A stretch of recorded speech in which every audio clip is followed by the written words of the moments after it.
নমস্কাৰ নমস্কাৰ বন্ধু বান্ধৱীসকল। আজি আমি আহিবলগীয়া আগন্তুক অসম আৰক্ষীৰ SI পৰীক্ষাৰ কাৰণে যিখিনি কাৰেণ্ট এফেয়াৰ্ছ ইম্পৰ্টেণ্ট বুলি আমি এনেই ভাবিছোঁ সেইখিনি তোমালোকৰ লগত ডিছকাছ কৰিম বুলি ওলাইছোঁ। আৰু যোনটো আজিকালি ট্ৰেণ্ডটো দেখা পাইছোঁ যে GK GSৰ লগত আমাৰ কাৰেণ্ট এফেয়াৰ আজিকালি বহুত বেছি আহি আছে। যেনেকৈ গ্ৰেড 3 আপুনি চাইছে কাৰেণ্ট এফেয়াৰো আহিছে তাত, আৰু চেণ্ট্ৰেল এক্সামত আহি থাকে। কাৰেণ্ট এফেয়াৰত বহুত বেছি ফ'কাছ দিছে আজিকালি। এক্সাম পেটাৰ্ণ অলপ চেঞ্জ হৈছে। GK GSটো পঢ়িব লাগিব, তাৰ লগত কাৰেণ্ট এফেয়াৰো চাব লাগিব। 10টা যদি কাৰেণ্ট এফেয়াৰ আহে তেতিয়াতো বহুত 10টা মাৰ্কছ বহুত হেভি কেৰি কৰে, কেলৈ যে আমাৰ SI এক্সামৰ নেগেটিভ মাৰ্ক হাফ থাকে তাত। তাকে সেইকাৰণে আমি যোনটো ভিডিঅ' আহিছে ডিছকাছ কৰিম, আমি তাৰ পৰা বহুত ইম্পৰ্টেণ্ট টপিক ওলাইছোঁ কাৰেণ্ট এফেয়াৰৰ, যোনটো টপ টপিক হয় সেইটো আমি আজি ডিছকাছ কৰিম। আৰু আমি আশা কৰিছোঁ যাতে আমাৰ এই যিখিনি টপিক আছে তোমালোকৰ নিশ্চয় সুবিধা হ'ব। আমি তোমালোকৰ কাৰণে টোটেল 18টা টপিক লৈ আহিছিলোঁ। তাৰে 1 নম্বৰ টপিক যিটো অলিম্পিক্স, তাৰ পৰা আৰম্ভ কৰোঁ। অলিম্পিক্স যিহেতু পৃথিৱীৰ চবতকৈ ডাঙৰ খেল, সেইবাবে এইটো বহুত ইম্পৰ্টেণ্ট হয় আৰু ইয়াৰ পৰা কুৱেশ্যন আগতেও দেখা গৈছে। আৰু আহিবলগীয়া আগন্তুক পৰীক্ষাটো যে আহিব পৰাৰ প্ৰবেবিলিটিটো প্ৰায়খিনি থাকে। এতিয়া কোনখন দেশে হোষ্ট কৰিছিল, ইণ্ডিয়াই কিমান মেডেল পাইছিলে, ক'ত হৈছিলে, ৰেংকিং কিমান ইণ্ডিয়াৰ, বা বেলেগ কাণ্ট্ৰি টপ 3 কিমান আছিলে, সেইখিনি চোৱাৰো ইম্পৰ্টেণ্ট আহি যায়। যিখন কাণ্ট্ৰিত হোষ্টিং হৈছিলে তাৰ কাৰেঞ্চি বা তাৰ কেপিটেল সেইখিনিও চাই ল'বা, কাৰণ তেনেকুৱা ধৰণৰ একজেক্ট কুৱেশ্যন নাহিলেও সেইটো ৰিলেটেড যিটো নিউজত আহি থাকে তাৰ ৰিলেটেড বস্তুবিলাক অহা আমি আগে পিছে পৰীক্ষাবিলাকত দেখা পাইছোঁ। এতিয়া যদি আমি চাব যাওঁ, ইণ্ডিয়ান ৰেংকিং আছিলে 71। যেনেকৈ ইণ্ডিয়ান মেডেল আছিলে 6, চিলভাৰ 1, ব্ৰঞ্জ 5টা। তেনেকৈ যদি আমি চাওঁ, USA আছিলে চবতকৈ নম্বৰ 1ত আছিলে, 126টা মেডেলেৰে টপ কৰিছিলে। ঠিক তেনেধৰণৰ যিবিলাক সৰু সৰু ডিটেইলছো আছে সেইবিলাক চাবা, কাৰণ আজিকালি যিহেতু কম্পিটিশ্যন বাঢ়িছে, সেইটো কাৰণে ডাইৰেক্ট ইণ্ডিয়াৰ মেডেল কেইটা পাইছিলে সোধাতকৈ তাৰ ৰিলেটেড ফ্লেগ বেয়াৰ কোন আছিলে, তেনেকুৱা ধৰণৰ কুৱেশ্যনবিলাক সুধিব যায় বা আৰু অলপ ডিটেইলছত যাব সোধে, যাতে কম্পিটিশ্যনটো আৰু অকণ টাফ হয়। আৰু আমাৰ তাৰপিছত নেক্সট টপিকটো হৈছে ৱাৰ, যোনটো মিডল ইষ্ট ইউৰোপিয়ান নেশ্যনছ মাজত যোনটো ৱাৰ চলি আছে, তাৰে আপোনাৰ কাৰেঞ্চি কি, কেপিটেল কি, এইবিলাক চাই ল'ব। কেলৈ যেতিয়া হট টপিক হৈ আছে মাজত ইণ্ডোনেছিয়া, পেলেষ্টিন আৰু ইৰাণ ইজৰাইল বহুত নিউজত আছিলে। তাৰ কাৰেঞ্চি, কেপিটেল আৰু তাৰ লিডাৰ কোন আছে, তাত প্ৰেছিডেণ্ট কোন। আৰু অলিম্পিক্স আৰু এটা কুৱেশ্যন, যেনেকৈ নেক্সট অলিম্পিক্স ক'ত হ'ব, যেনেকৈ 28ত লছ এঞ্জেলেছত হ'ব, ছামাৰ অলিম্পিক্স ক'ত হ'ব, 2032ত ক'ত হ'ব, ব্ৰিছবেনত হ'ব, এনেকৈ অলিম্পিক্সত চাই ল'ব, কেলৈ যেতিয়া বহুত ইম্পৰ্টেণ্ট টপিক হয়। তাৰপিছত নেক্সট টপিক আহিলে ব্ৰিক্স কাৰেঞ্চি।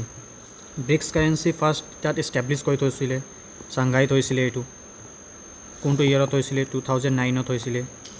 আৰু এতিয়া ব্ৰিক্সৰ এটা যোনটো মিটিং হৈছিলে, ব্ৰিক্স মিটিঙত আমাৰ গোটেই গ্ৰুপটোৱে ইয়াত এটা কাৰেঞ্চি লঞ্চ কৰিছিলে, যাক ব্ৰিক্স কাৰেঞ্চি বুলি কয়, যোনে এইটো ডলাৰ লগত কম্পিটিশ্যন কৰিবৰ কাৰণে ওলাইছিলে এইটো। আৰু ব্ৰিক্সৰ টোটেল নেশ্যন কিমানটা আছে, যেনেকৈ ব্ৰিক্সৰ টোটেল নেশ্যন আছে Brazil, Russia, India, China, south Africa, Iran, Egypt আৰু ইথিওপিয়া আৰু UAE জইন কৰিছে। 4টা কাণ্ট্ৰি লাষ্টত জইন কৰিছিলে, যোনকেইটা হয় ইজিপ্ট, ইথিওপিয়া, UAE আৰু ইৰাণ। এই 4টা কাণ্ট্ৰি লাষ্টত জইন কৰিছিলে। সেইটো কাৰণে ব্ৰিক্সৰ যিকেইটা ৱৰ্ড আছে, তেনেধৰণৰ যিকেইজন প্ৰথমৰ পৰা আছিলে সেই নামেদি 4টা কাণ্ট্ৰি আগৰ পৰা আছিলে। B for Brazil, R for Russia, I for India, C for China. আৰু যোনটো মিটিং হৈছিলে ৰিচেণ্টলি ক'ত হৈছিলে, ৰাছিয়াত হৈছিলে। ৰাছিয়া কোন ঠাইত হৈছিলে, কাজান বুলি কয় জেগাত নাম, কাজান।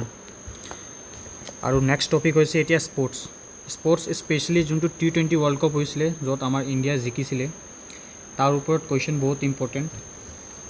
আৰু T20 ৱৰ্ল্ড কাপ ইণ্ডিয়া কাৰ লগত ফাইনেল খেলিছিলে, ফাৰ্ষ্ট ইণ্ডিয়া ফাইনেল খেলিছিলে সাউথ আফ্ৰিকাৰ লগত। ইণ্ডিয়াৰ কেপ্টেইন কোন আছিলে? ৰোহিত শৰ্মা। আৰু T20 ৱৰ্ল্ড কাপ আৰু এটি ইম্পৰ্টেণ্ট কুৱেশ্যন যে India total T20 world cup কিমানটা জিকিছে? দুটা জিকিছে। কেতিয়া? 2007 আৰু 2024। আৰু মেন অফ দ্য মেচ কোন আছিলে মেচত? ফাইনেল মেচত বিৰাট কোহলি। মষ্ট ৰান কাৰ আছিলে? ৰেহমানুল্লাহ গুৰবাজ। মষ্ট উইকেট কোনে লৈছিলে? অৰ্শদীপ সিং আৰু ফজল হক ফাৰুকী। আৰু T20 ৱৰ্ল্ড কাপ আৰু এটা ইম্পৰ্টেণ্ট কুৱেশ্যন, টোটেল কিমানটা টিম ইয়াত পাৰ্টিচিপেট কৰিছিলে? টোটেল টিম আছিলে 20। আৰু ভেন্যু ক'ত আছিলে? ভেন্যু আছিলে USA আৰু ৱেষ্ট ইণ্ডিজ হোষ্টিং নেশ্যন আছিলে। আৰু অফিচিয়েল ছং কি আছিলে? ৱৰ্ল্ড কাপৰ অফিচিয়েল ছং আছিলে out of this world. Out of this world. আৰু এইটো T20 ৱৰ্ল্ড কাপৰ ব্ৰেণ্ড এম্বেচেডৰ কোন আছিলে? ইণ্ডিয়াৰ পৰা যুৱৰাজ সিং আছিলে। টোটেল 4জন আছিলে, গেইল, উছেইন বল্ট, ছাইদ আফ্ৰিদি আৰু যুৱৰাজ সিং। আৰু নেক্সট টপিক হৈছে এতিয়া পেৰালিম্পিক্স। পেৰা অলিম্পিক্স 2024 ফ্ৰান্সত হৈছিলে।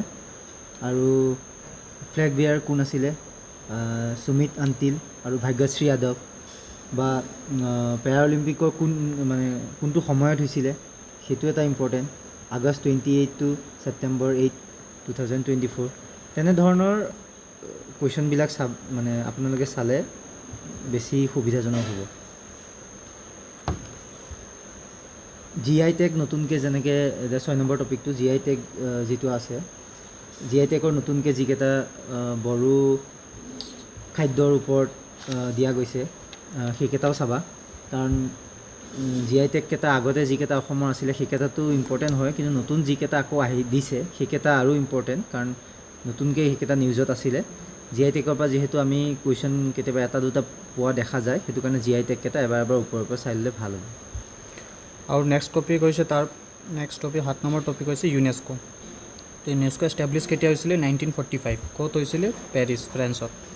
আৰু ইউনেস্কোত আৰু এটা ইম্পৰ্টেণ্ট টপিক আছে আমাৰ অসম পৰা চৰাইদেউক যেতিয়া এইটো ৰিচেণ্টলি ইনক্লুড কৰা হৈছে ৱৰ্ল্ড হেৰিটেজ চাইট। এইটো আপুনি চাই ল'ব, কেলৈ যে বহুত ইম্পৰ্টেণ্ট টপিক হয় এইটো। আৰু তাৰপিছত নেক্সট টপিকটো হৈছে গভৰ্ণৰ। আমাৰ নৰ্থ ইষ্টত বহুতকেইটা ষ্টেটছৰ গভৰ্ণৰ চেঞ্জ হৈছে। যেনেকৈ আমাৰ অসমৰ এতিয়া গভৰ্ণৰ আছে লক্ষ্মণ প্ৰসাদ আচাৰ্য। লক্ষ্মণ প্ৰসাদ আচাৰ্য আমাৰ কিমান নম্বৰ গভৰ্ণৰ? অসমৰ কিমান নম্বৰ গভৰ্ণৰ? 32 নম্বৰ গভৰ্ণৰ হয়। আৰু আগত কোনটো ষ্টেটৰ গভৰ্ণৰ আছিলে? ই আছিলে ছিক্কিমৰ গভৰ্ণৰ। আৰু গভৰ্ণৰ নৰ্থ ইষ্টত চেঞ্জ হ'ল, যেনেকৈ ছিক্কিমৰ এতিয়া হ'ল ওম প্ৰকাশ মিথুন, ত্ৰিপুৰাৰ হ'ল এন ইন্দ্ৰসেনা ৰেড্ডি, নাগালেণ্ডৰ হ'ল এন গণেশন, মেঘালয়ৰ হ'ল CH বিজয়শংকৰ। এই যিমান নৰ্থ ইষ্টাৰ্ণ ষ্টেটছ আছে এই 7 ছিষ্টাৰৰ আপুনি চাই ল'ব এবাৰ, কেলৈ যে 2022 না 23 এটা সুধিছিলে কুৱেশ্যন। তাৰপিছত নেক্সট টপিক হৈছে governance schemes. Government schemes Assam centric যিটো হয় সেইটো টপিকৰ পৰা কুৱেশ্যন আমি দেখা যায়। যেনেকৈ নিউজত এনি টাইম গভৰ্ণমেণ্ট স্কিমবিলাকৰ কথা ওলাই থাকে। যেনেকৈ অৰুণোদয় স্কিমখনেই হওক বা স্বনিৰ্ভৰ নাৰী স্কিমেই হওক বা চিফ মিনিষ্টাৰ শিশু সেৱা স্কিমেই হওক বা মুখ্যমন্ত্ৰী মহিলা উদ্যমিতা অভিযান হওক, এনেধৰণৰ যিবিলাক বা লাখপতি বাইদেউৱে হওক, তেনেকুৱা যি ধৰণৰ স্কিম যিবিলাক নিউজত আহে আৰু যিবিলাকে সময়ে সময়ে আমাৰ চকুত পৰি থকা যায়। আৰু নহ'লেও যিমানবিলাক উন্নয়নমূলক কামৰ বাবে যিবিলাক স্কিম আছে সেইবিলাক এবাৰ চাই ল'বা, সেইবিলাকে বহুতখিনি তাৰ পৰাও কুৱেশ্যন অহা দেখা যায়। বাকী 10 নম্বৰ পইণ্টটো হৈছে wetland wildlife sanctuary national park. অসমৰ ৱেটলেণ্ড হওক বা wildlife sanctuary national park সেইকেইখনৰ মাটিকালি বা ক'ত অৱস্থিত, কোনকেইখন ডিষ্ট্ৰিক্টত অৱস্থিত হয়, বা কোনোবা নদী পাৰ হৈ গৈছে নেকি মাজেদিনি, বা কি জীৱ জন্তুৰ কাৰণে বিখ্যাত, সেই সকলোবোৰ সেইবিলাকৰ পৰা অহাও বহুতখিনি দেখা যায়। আৰু তাৰপিছত নেক্সট টপিক হৈছে স্পৰ্টছৰ ওপৰত। তো স্পৰ্টছ যেনেকৈ আমাৰ অসমৰ পৰা স্পেচিফিক যেনেকৈ অলিম্পিকত কোনে পাৰ্টিচিপেট কৰিছিলে, লভলীনা বৰগোহাঁয়ে পাৰ্টিচিপেট কৰিছিলে ছেমি ফাইনেলত, তাৰ নকআউট হ'ল। কি স্পৰ্টছত পাৰ্টিচিপেট কৰিছিলে? বক্সিং ইভেণ্ট আছিলে 75 kg, এইটো মনত ৰাখিব, এক্সামত আহিব পাৰে, ইম্পৰ্টেণ্ট কুৱেশ্যন হয়। আৰু কোনে কোনে অলিম্পিকত পাৰ্টিচিপেট কৰিছিলে আৰু পেৰালিম্পিকত এবাৰ চাই ল'ব আপুনি। তাৰপিছত আহিছে অল ইম্পৰ্টেণ্ট ছামিটছ, হোষ্টিং কাণ্ট্ৰি কোন আছিলে, কি পইণ্টছ কি আছিলে, তাৰ আউটকাম কি আছিলে। আৰু এটা ইম্পৰ্টেণ্ট যেনেকৈ ৱৰ্ল্ড হেল্থ অৰ্গেনাইজেশ্যন WHO হৈ গ'ল, ইউনাইটেড নেশ্যনছ হৈ গ'ল, ষ্টেব্লিছ কেতিয়া হৈছিলে, হেডকোৱাৰ্টাৰ ক'ত, যেনেকৈ world trade organisation, international court of justice ICC, এনেকৈ এইবিলাক টপিক চাই ল'ব, এইবিলাক ইম্পৰ্টেণ্ট টপিক হয়। তাৰপিছত নেক্সট টপিক হৈছে 13 নম্বৰ এৱাৰ্ডছ। এৱাৰ্ড যেনেকৈ আমাৰ Assam sports award, Assam sports এৱাৰ্ডত 7জন এথলেটিকক আমাৰ ষ্টেট এৱাৰ্ড দিয়া হৈছিলে। বগেশ্বৰ বৰুৱা বাৰ্ড এনিভাৰ্চাৰীত 7 এথলেটক দিয়া হৈছিলে। এইটো আপুনি এবাৰ চাই ল'ব, 7জনৰ নাম কি, কোনটো স্পৰ্টছৰ লগত জড়িত। ছেকেণ্ডটো হৈছে দাদা চাহেব ফাল্কে এৱাৰ্ড, যোনটো ৰিচেণ্টলি দিয়া হৈছিলে। কাক দিয়া হৈছিলে? এইটো মিথুন চক্ৰৱৰ্তীক দিয়া হৈছিলে 70th নেশ্যনেল ফিল্ম ফেষ্টিভেলত, মিথুন চক্ৰৱৰ্তীক দিয়া হৈছিলে। আমাৰ নেক্সটটো হৈছে আনন্দৰাম ঢেকিয়াল ফুকন। একচুৱেলি এৱাৰ্ড বহুত আছে, বাট এইবিলাক 2024ত বহুত টপ টপিক আছিলে, এইকাৰণে আমি চিলেক্ট কৰি ইয়াত লিখিছোঁ। আনন্দৰাম ঢেকিয়াল ফুকন এৱাৰ্ড যেনেকৈ এইটো দিয়া হৈছিলে, কাক দিয়া হৈছিলে? আদিল হুছেইনক দিয়া আছিলে। এইটো আহিব পাৰে, আপুনি চাই ল'ব, ইম্পৰ্টেণ্ট টপিক হয়, আপুনি চাই ল'ব, আহিব পাৰে এক্সামত। নেক্সট হৈছে union budget. Union budget first আমাৰ ফাইনেন্স মিনিষ্টাৰ কোন হয়? যেনেকৈ ফাইনেন্স মিনিষ্টাৰ হয় নিৰ্মলা সীতাৰামন।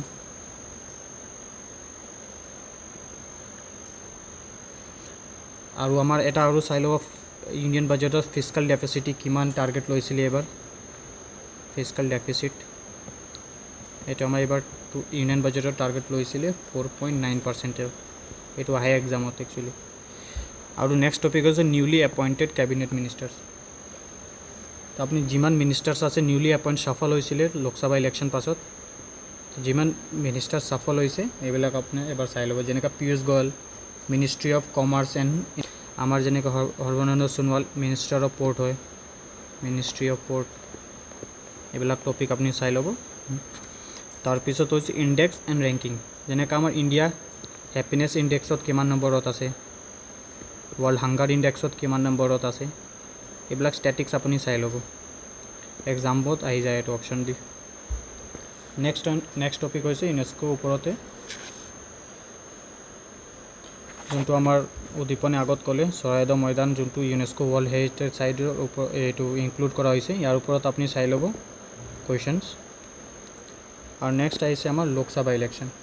তো লোকসভা ইলেকশ্যন কিমান চিট আছে? টোটেল 543 চিট আছে। এইটো কিমান ফেজত হৈছিলে? 7টা ফেজত হৈছিলে ইলেকশ্যন টোটেল। BJP কিমানটা চিট পাইছিলে? টোটেল 240, আৰু কংগ্ৰেছ পাইছিলে টোটেল 99 ছিংগলি, আৰু যদি এলায়েন্সত বেছিকৈ পাইছিলে সিহঁতে।